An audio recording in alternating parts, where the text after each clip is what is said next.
Isang mapagpalang gabi po mga kapatid. Welcome po sa unang Miyerkules ng gabi ng December. At nawa mga kapatid, magkasama-sama po tayo sa second, third, fourth na Wednesdays ng December, ang huling buwan ng taong 2023 upang patuloy po natin na purihin, pasalamatan ang Panginoon, pag-aralan ng kanyang salita at magpanalangin po tayo sa bawat isa. Patuloy po nating ipanalangin ang bawat isa, sapagkat alam po marami sa atin ang may karamdaman sa mga panahong ito dahil nga po sa paiba-ibang temperatura ng atin pong kapaligiran. Marami po sa atin ang may ubot-sipon. At yan nga po ang common na nagiging sakit according po sa mga medical experts sa ganito pong pagkakataon. Kaya patuloy tayong mag-ingat. Patuloy po nating sundin kung ano man ang advice sa atin ng doktor na gawin natin. At yun nga po, patuloy nating ipanalangin ang kalakasan, kagalingan, at kaaliwan ng Panginoon sa bawat isa. So sa ating pong pagpapatuloy, buksan na po natin ang ating mga Bibles sa Ruth chapter 1 verses 8 to 10. Ruth chapter 1 verses 8 to 10. Ang sabi po dito, "Then Naomi said to her two daughters-in-law, 'Go back, each of you, to your mother's home. May the Lord show kindness to you as you have shown to your dead and to me. May the Lord grant that each of you will find rest in the home of another husband.' Then she kissed them, and they wept aloud and said to her, 'We will go back with you to your people.'" Pagpalain po ng Panginoon ang pagkabasa ng kanyang salita, tayo po ay manalangin. Salamat Panginoon sa patuloy po na inyong paggabay, pangunguna sa amin. Salamat sa buhay na inyo pong matapat, na inyo pong binibigay sa amin sa kalakasan, sa kaligtasan. Salamat din Panginoon muli sa pagkakataon na mapag-aralan ang inyo pong salita. Tulungan mo kami na matutunan ito, lalo na nga po ang kahalagahan ng pananalangin at ang pangangailangan po namin na gawin ito parati. Kaya samahan na kami sa aking pag-aaral sa pangalan ni Jesus. Amen. Noon pong nakaraang weekend, nitong Sabado at Linggo, habang tayo po dito sa Metro Manila ay abala sa maraming bagay. Marahil ang ilan sa atin ay abala sa paghahanda sa Pasko. Yung iba sa atin ay abala sa ating overtime sa pagtatrabaho. Yung iba ay sa mga requirements sa school, sapagkat malapit na nga po ang Christmas break. Ang ating pong mga kababayan doon po sa Mindanao ay nakaranas po ng kalamidad at trahedya. Noon pong Sabado ng gabi ay nagkaroon po ng napakalakas na lindol. Doon po sa Hinatuan, Surigao del Sur. At ito po ang parang pinaka-epicenter ng lindol. Kaya yung iba ring karatig ng mga bayan at probinsya ay naapektuhan din po. Ito po ay intensity 7.4. Yung lakas ng lindol, napakalakas po nun. Kung dito po yan mangyayari sa atin sa Manila, ay maraming mga structures na masisira at maraming mga tao na mamamatay. So far po ay 11,000 families na po ang naapektuhan. Ang equivalent po nito ay 41,000 people. At patuloy po nating ipanalangin ang mga kababayan natin, patuloy nating panalangin ng ating gobyerno, na talagang tulungan na makarecover, makapanumbalik sa kanilang dating buhay at kabuhayan. Ito pong ating mga kababayan. At sana po ay huwag nang lumindol ng ganong kalakas sapagkat ang dami pong mga aftershocks na nararanasan po sila. Then, nung Sunday morning po, yung ating din po mga kababayan, habang sila ay nananambahan dito po sa Mindanao State University sa Marawi, ay nagkaroon po ng napakalakas na bombing or pambobomba, pagsabog. At meron pong 4 na namatay at meron pong 4 na po na injured so far. Okay? Hindi ko po alam kung ano na ang tali ngayon, pero ito po ang balita nito pong nagdaang weekend. Kung titingnan po natin mga pangyayaring ito ay talagang nakakapanghina at dun sa bombing nakakagalit na para bang bakit naisip ito ng mga masasamang tao, ng mga terorista. Ngunit sa gabi pong ito, ang nais ko pong itanong sa bawat isa sa atin, kung tayo po ay isa sa mga naapektuhan or isa sa mga namatayan doon sa mga pangyayaring yun. Ano ang atin pong kaaliwan na sasabihin doon sa mga kapwa natin na naapektuhan sa lindol? Bawa, anong sasabihin natin sa mga katulad natin na nasira ang bahay, nawasak ang kabuhayan, or doon po sa mga nasabugan? Ano po ang ating magiging comfort sa kanila bilang mga mananampalataya, doon sa mga kapareho natin na namatayan? Ano kaya ang atin pong sasabihin? Ngayong gabi mga kapatid, itong ating pag-aaralan ay dito po natin makikita kung ano ang dapat nating sabihin sa mga tao na nagkaroon ng kaparehong matindi na pagsubok na pinagdaanan. Dito po sa ating bahagi na binasa buhat sa Biblia ay makikita po natin ang tatlong kababaihan na nakaranas ng pare-parehong trahedya sa kanila pong buhay. Ngayong gabi, pinamagatan ko po ang ating mensahe, May the Lord show kindness to you. The prayer of Naomi. May the Lord show kindness to you. The prayer of Naomi. As I've said, tatlo po sila na pare-parehong naranasan ang matinding trahedya. At kung babasahin po natin ito pong Book of Ruth, ito pong tatlong babaeng ito, si Naomi, si Orpah, at saka si Ruth, ay pare-parehong namatay ang kanilang mga asawa. So itong tatlong ito ay mga widows. Ito pong si Naomi, siya po ay Hudyo, galing po siya sa Bethlehem, Judah. Ang asawa niya po ay si Elimelech.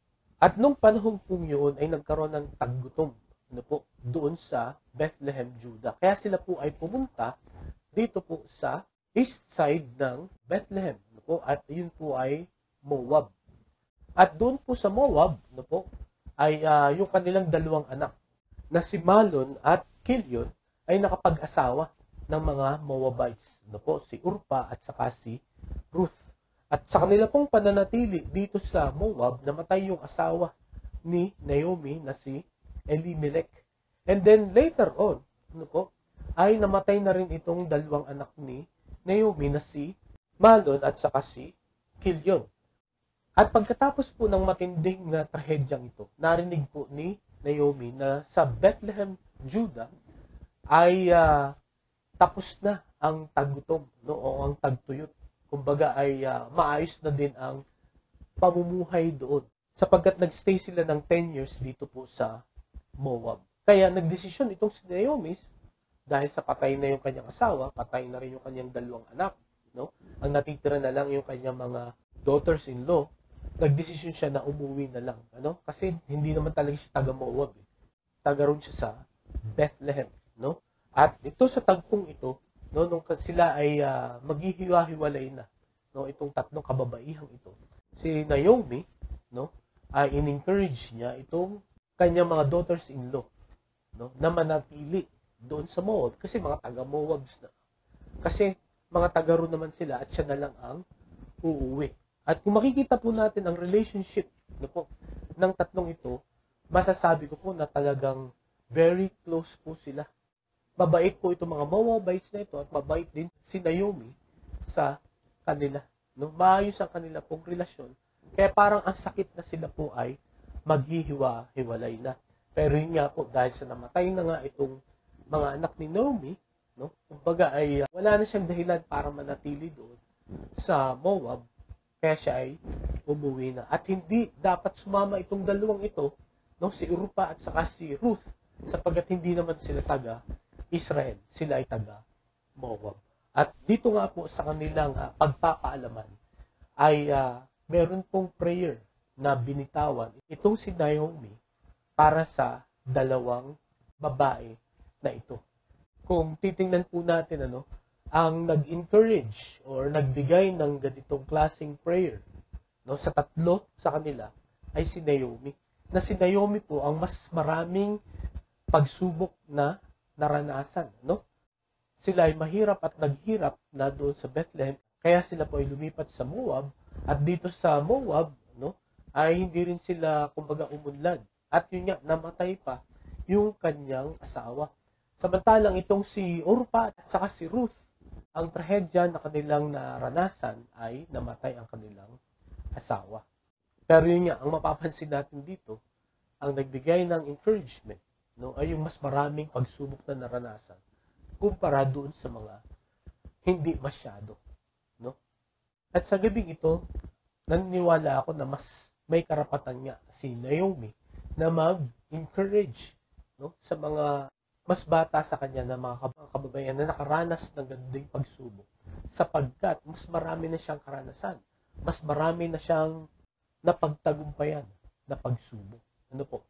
Kaya sa panahon din po natin ngayon, naniniwala ako na mas may authority na magbigay ng encouragement sa panahon ng mga pagsubok, yung mga tao na dumaan sa maraming labanan. Di po ba?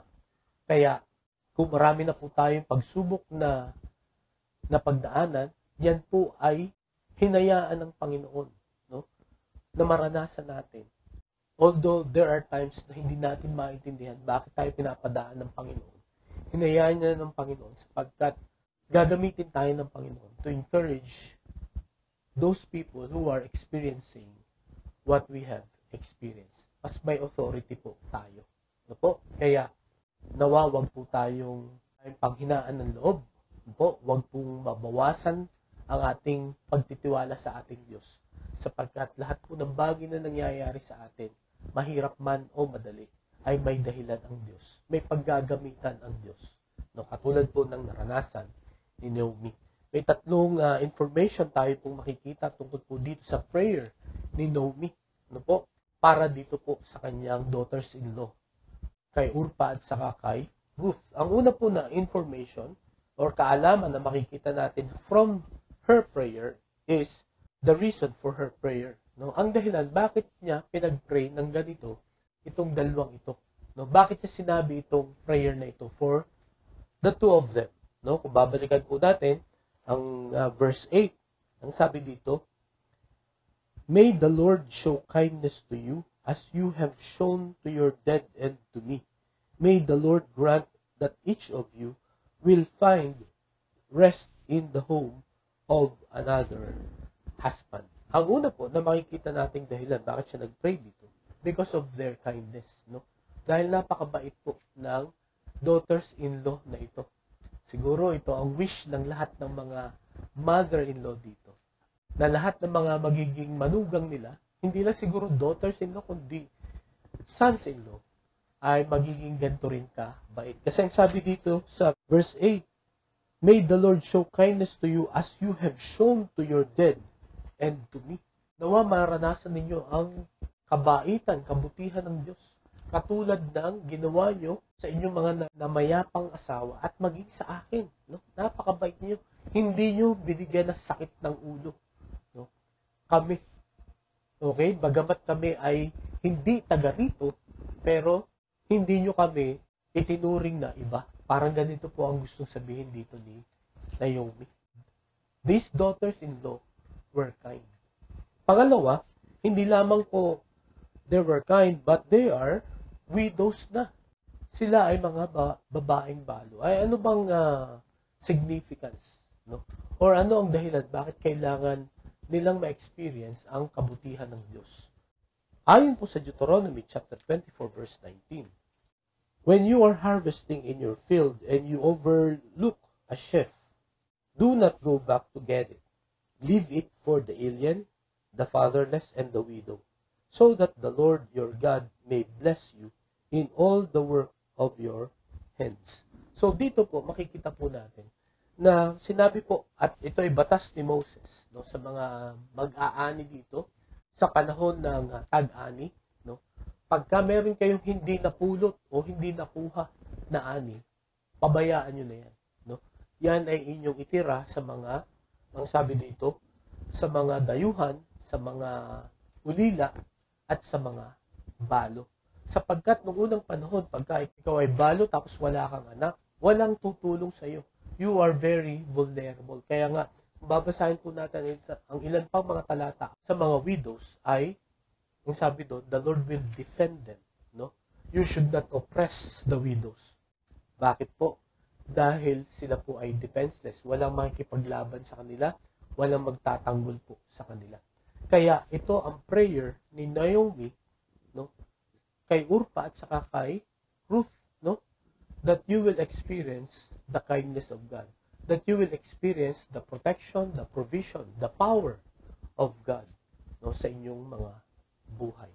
At yan din po magandang ipag-pray po natin, no, sa mga kakilala natin, sa mga mahal natin po sa buhay na dumadaan din po sa pagsubok. Lalo tigit yung mga dumadaan sa mga katulad ng pagsubok na pinagdaanan din po natin, no? That they will experience the kindness of God. Katulad ng naranasan po natin. Bagamat nung mga panahon ngayon, no, hindi natin maintindihan, kine-question natin ang ating pananampalataya, kine-question natin ang katotohanan ng mga pangako ng Panginoon. Pero dito natin marirealize, no, how kind the Lord is to us, no? Pag nalampasan na natin 'yun, no? Pagka tayo nagmuni-muni na, no, pagka tayo nag-reflect na, no, ng ating mga pinagdaanan. And I encourage you this evening, no, pagka tayo dumadaan sa pagsubok, balikan po natin, no, kung paano tayo ginabayan, pinangunahan at iningatan ng Panginoon sa mga previous, no, na mga difficulty na atin pong naranasan. And my prayer is this, na pagka nakita po natin kung paano tayo ginabayan ng Panginoon, tinulungan ng Panginoon, at pinagtagumpay ng Panginoon, yun po ang magiging confidence natin, no? Hindi sa ating sarili, kundi mas magiging confident tayo na harapin kung ano man ang pagsubok na ito, sapagkat ang Panginoon ay mabuti. Ang Panginoon ay laging naandyan. The Lord is always faithful. Okay po? And then ang pangatlo, hindi lamang because they are kind, they are widows, but they are Moabites. No? Sila ay mga mamamayan ng Moab. At alam po ninyo, makikita natin ang mga babala ng Panginoon when it comes to the Moabites. So, tingnan po natin dito sa Deuteronomy chapter 23 verses 1 to 3. No? Ano po sinasabi ng Panginoon sa mga Moabites? No one who has been emasculated by crushing or cutting may enter the assembly of the Lord. No one born of forbidden marriage, nor any of his descendants may enter the assembly of the Lord, even down to the 10th generation. No Ammonite or Moabite or any of his descendants may enter the assembly of the Lord, even down to the 10th generation. No? So, ang mga Moabites kasama dito at saka ang mga Ammonites ay hindi dapat makisama kahit yung kanilang mga anak, no? Kahit yung kanilang mga kaapu-apuhan ay hindi pwedeng sumama sa assembly ng Panginoon hanggang 10th generation, no? Sino ba itong mga Moabites at Ammonites? Okay, kung atin pong maalala yung nangyari kay Lot, no po? Noong ginunaw ng Panginoon ang Sodom and Gomorrah, sila po ay pinatakas ng anghel, si Lot, yung kanyang asawa, at yung kanyang dalawang anak na babae. Ngunit itong asawa ni Lot ay lumingon, kaya siya ay naging asin. Ano po? So, sila lang tatlo, mag-ama ang natira, at akala ng dalawa niyang anak, hindi na sila magkakasawa, no? Hindi na kakalat yung kanilang family. So, ang ginawa nila, nilasing nila yung tatay nila, no? At yun, silipingan nila, no? Yung una yung panganay, yung pangalawa yung bunso.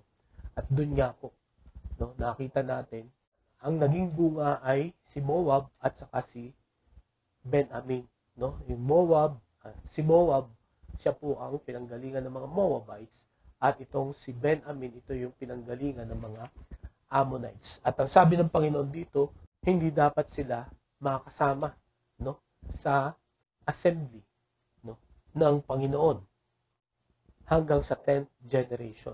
At ang sabi pa po dito sa 1 Kings 11, 1 to 3. King Solomon, however, loved many foreign women besides Pharaoh's daughter, Moabites, Amorites, Edomites, Sidonians, and Hittites. They were from nations about which the Lord had told the Israelites, "You must not intermarry with them, because they will surely turn your hearts after their gods." Nevertheless, Solomon held fast to them in love.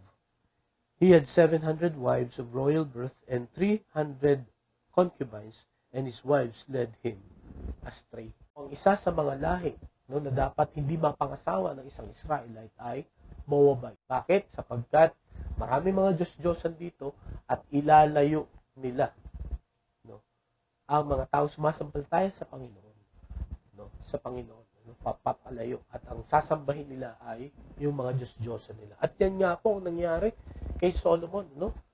Nakakagulat itong dami ng asawa ni Solomon. At yun nga, sabi sa last part ng verse 3, and his wives led him astray, no? So dahil po sa pagsuway ni King Solomon sa utos ng Panginoon, lalo na sa mga lahi na hindi dapat niyang papakasalan, siya ay naligaw ng landas. So ito ang dahilan kung bakit po ipinanalangin ni Naomi itong dalawang ito, that the Lord will show kindness to them. No?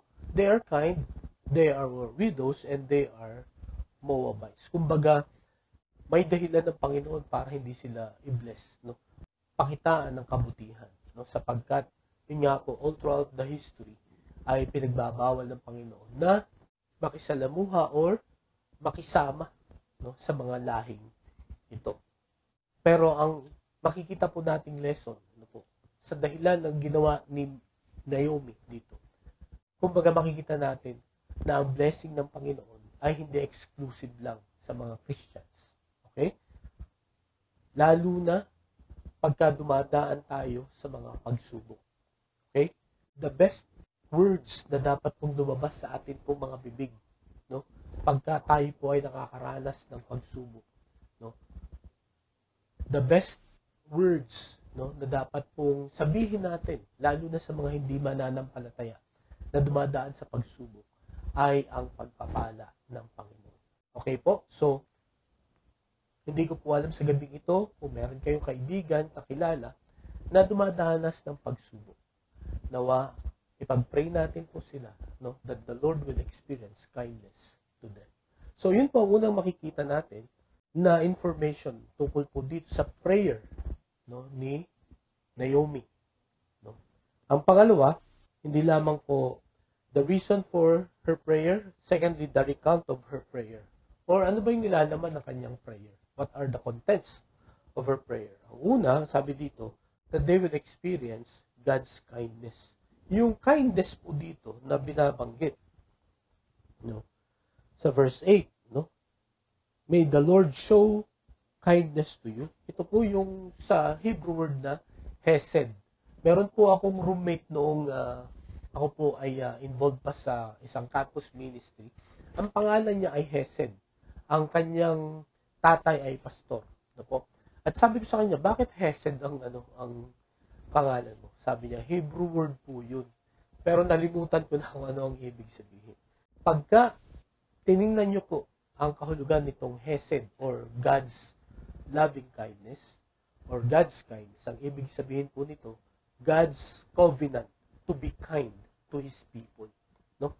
Kumbaga ito'y panata, pangako ng Panginoon na kahit anong mangyari, magiging mabuti ako, no, sa aking bansang pinili. Okay? Napakalalim, no po, ng kahulugan pala ng salitang Hesed. At yung nilalaman ng prayer na ito ni Naomi para kay Urpa at saka kay Ruth, no, na ma-experience ninyo ang malalim, no, matibay, hindi nagbabagong kabutihan ng Panginoon na pinaranas nila sa akin, no, sa amin ng mga Hudyo o mga Israelita. Kaya napakaganda na kahulugan po nito. At yan din po ang napakagandang ipag-pray natin, no, sa mga tao na dumadanas ng pagsubok katulad natin. Lalo na sa mga hindi rin mga mananampalataya. No? Hindi tayo papabayaan ng Panginoon. No? Tayo ay gagabayan niya, palalakasin niya, at palalampasin niya sa mga pagsubok na ito. Okay? So, yun po ang nilalaman ng prayer ni Naomi. Experience God's kindness. Ang pangalawa, ang sabi po dito sa verse 9, may the Lord grant that each of you will find rest in the home of another husband. So, nakita nga po natin dito, no, na namatay na yung kanilang mga asawa, yung dalawang anak ni Naomi, ano? si Malon at saka si Killion. So, ang sabi niya dito, no, ang prayer niya, no, ay magkaroon ulit sila ng panibagong mga asawa. So, ang pangalawa na nilalaman ng kanyang prayer ay encouragement to marry again, no? Hindi lamang to experience God's kindness, but encouragement to marry again, no?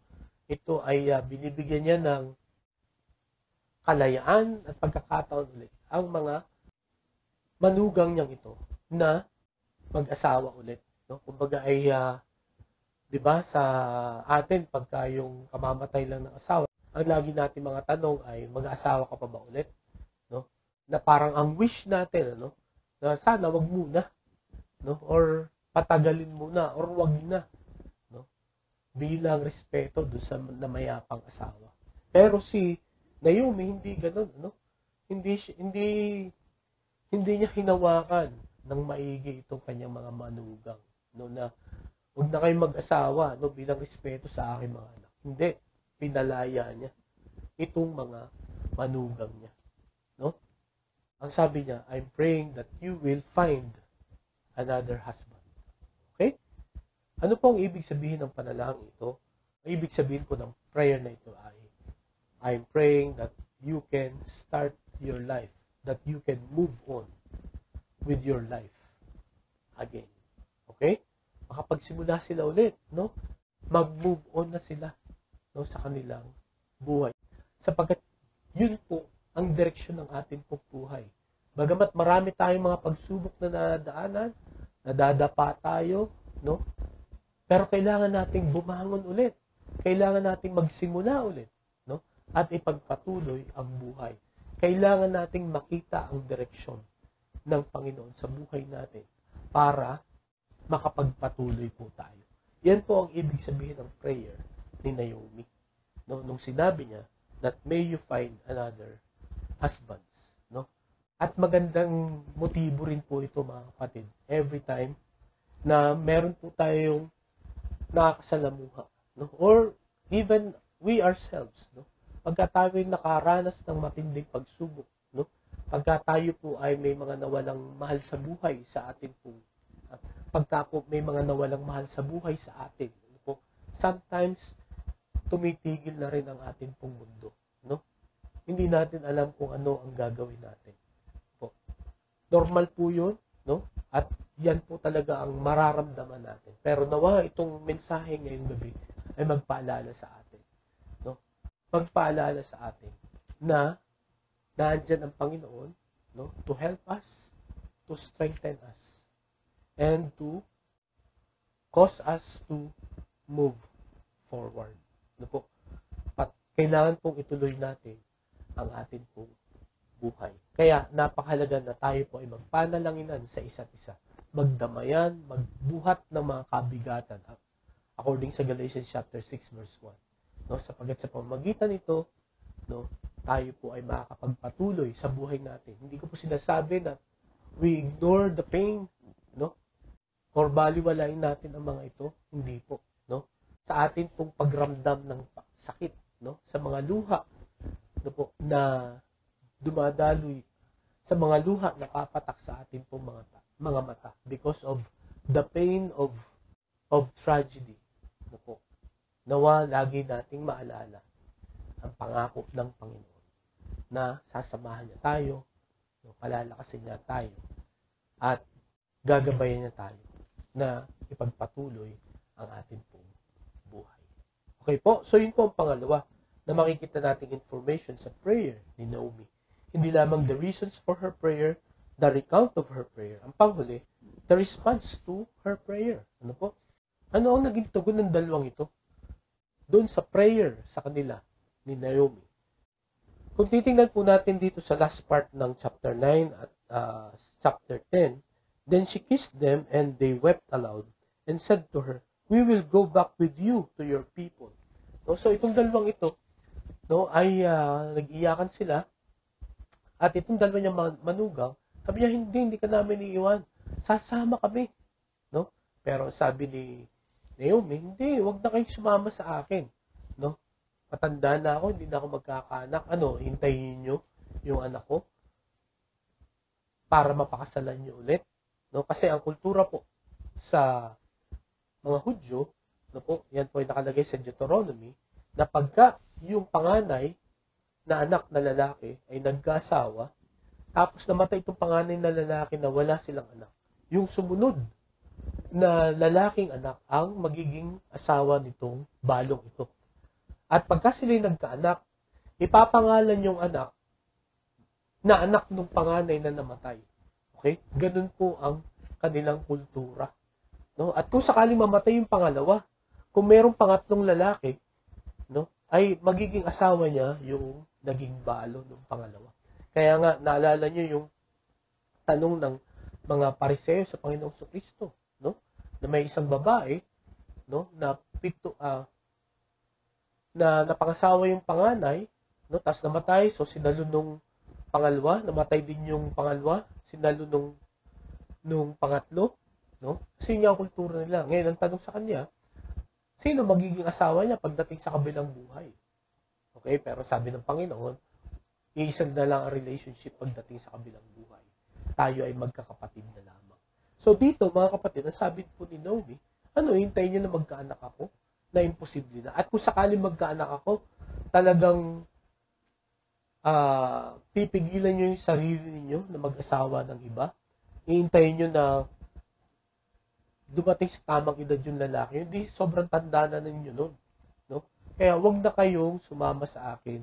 Bumalik na kayo sa inyong bayan. At ang sabi pa dito, sa verse 14, at this they wept again.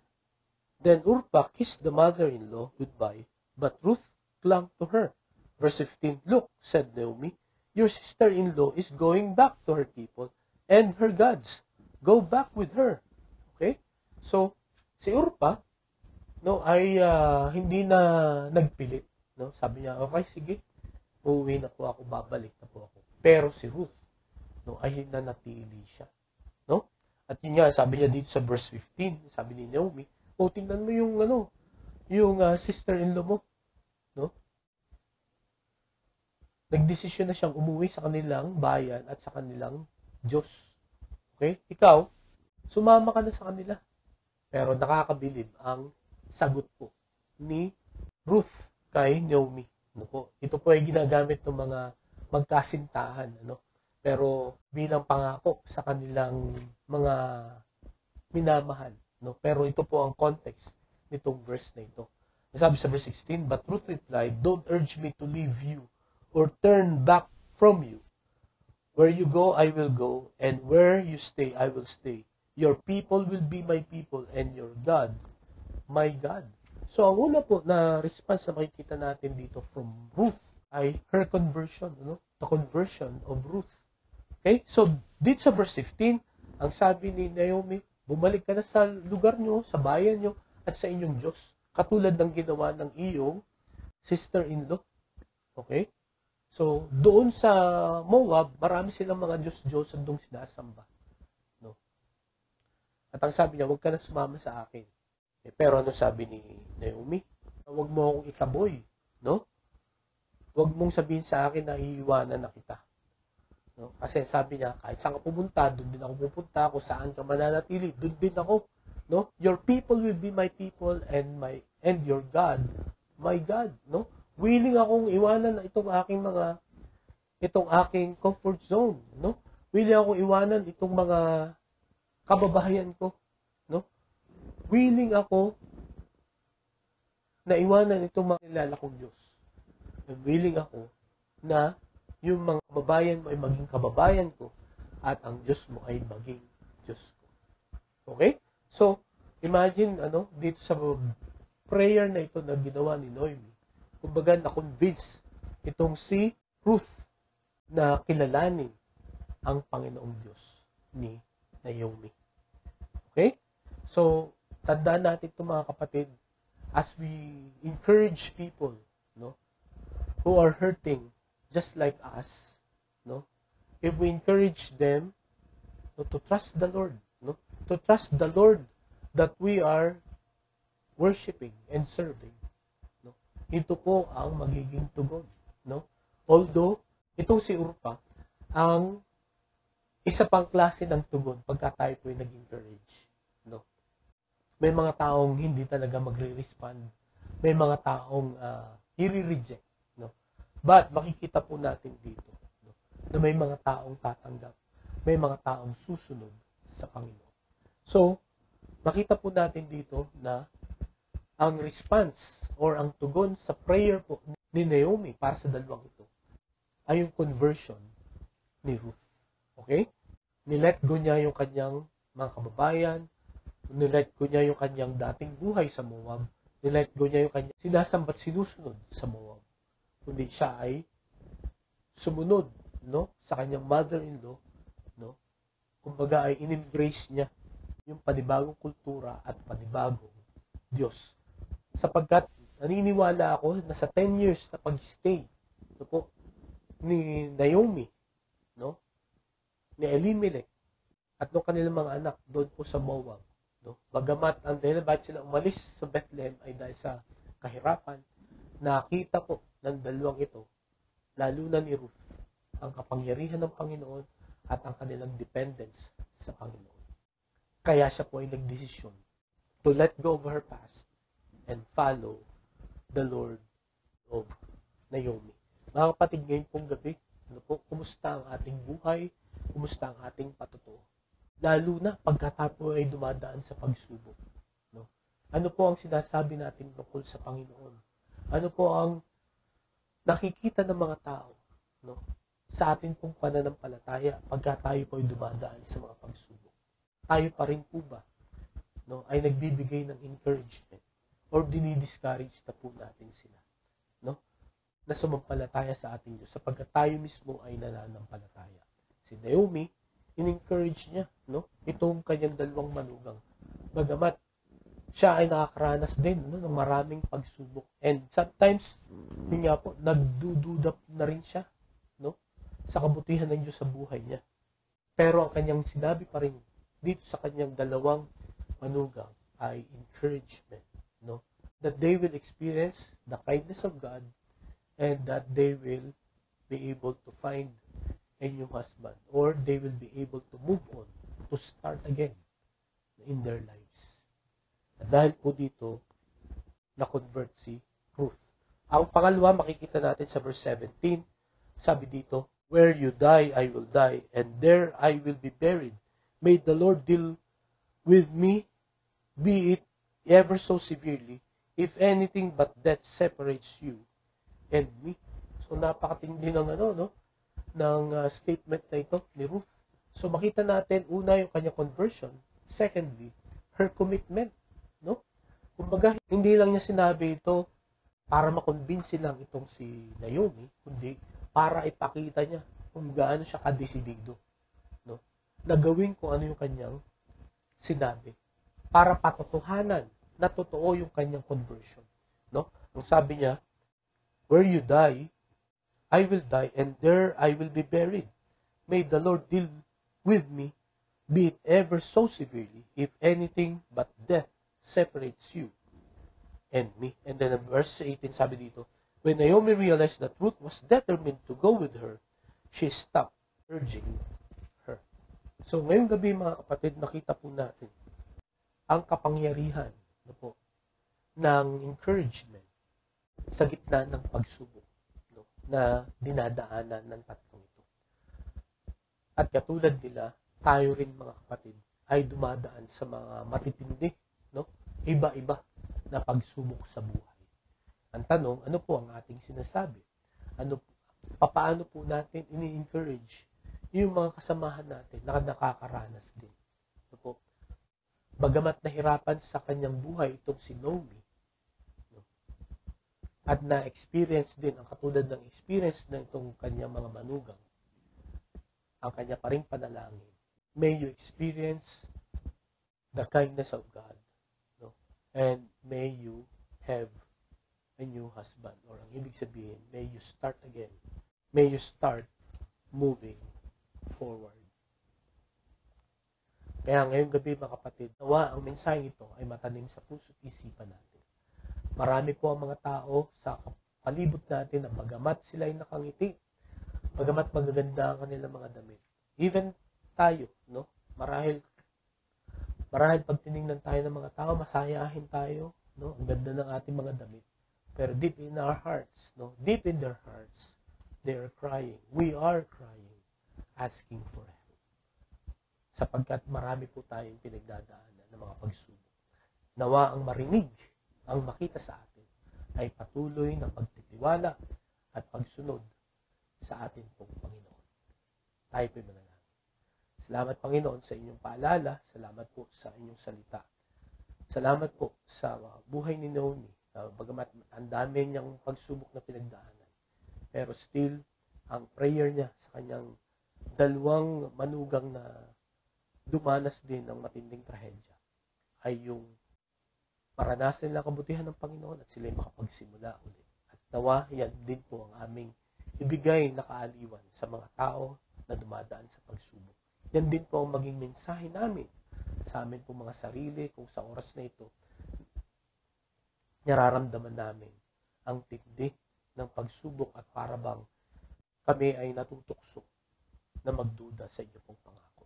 Lord, tulungan mo po ang bawat isa sa amin. Ito ang aming dalangin sa pangalan ni Jesus. Amen. Maraming salamat po sa inyong pagkinig. Patuloy po ang pagpapala ng Panginoon ay ating maranasan. At magandang gabi po sa bawat isa.